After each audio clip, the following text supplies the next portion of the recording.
Close your eyes. Think for a moment about a practice when poor little Susie is training in your group and is simply not ready to appropriately handle the workload you have established. You assign a set of 10 100s on 130 where a majority of the team will repeat approximately 110s and have about 20 seconds rest.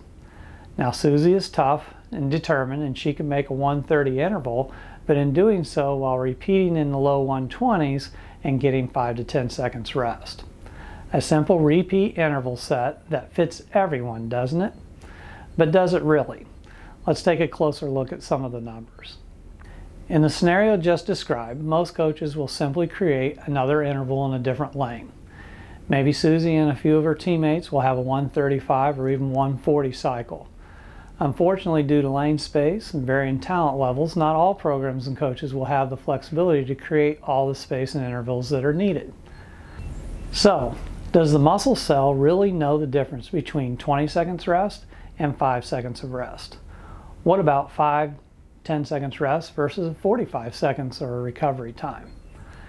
Research suggests that there is at least a biphasic ATP recovery pattern in muscle and possibly even a triphasic pattern. With confidence, there is a rapid recovery rate where ATP stores are regenerated to approximately 50% in the first 20 to 25 seconds.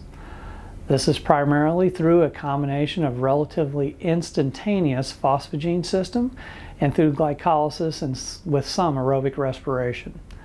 Additional ATP stores are regenerated at a slower recovery rate with about 75% restored in approximately 40 seconds, maybe 85 to 90% restored in 60 seconds, and for the most part, about 100% in 3 minutes. So back to our example regarding Susie.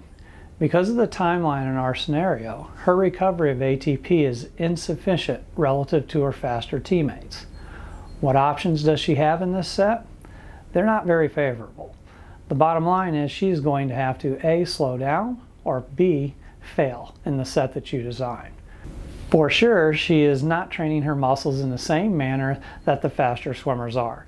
Even more likely, Susie will shift to a different neural firing pattern, including a different muscle fiber type.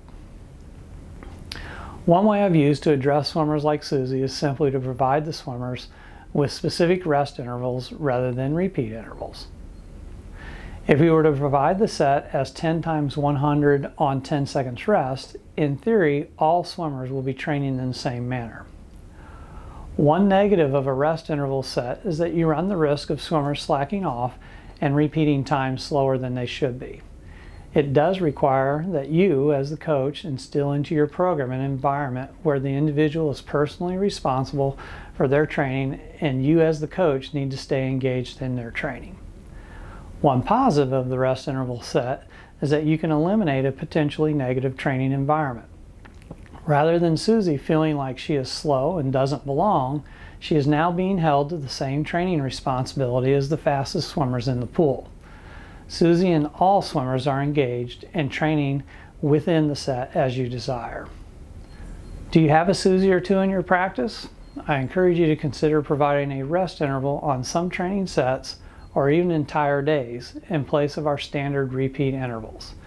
Use rest intervals to provide variety in your practices and to control the training parameters that you have designed. As a result, you may find the extra added benefit of team bonding when all members within a team are training together, each with their own personal responsibility to be the best they can be. Good luck to Susie and all of your swimmers.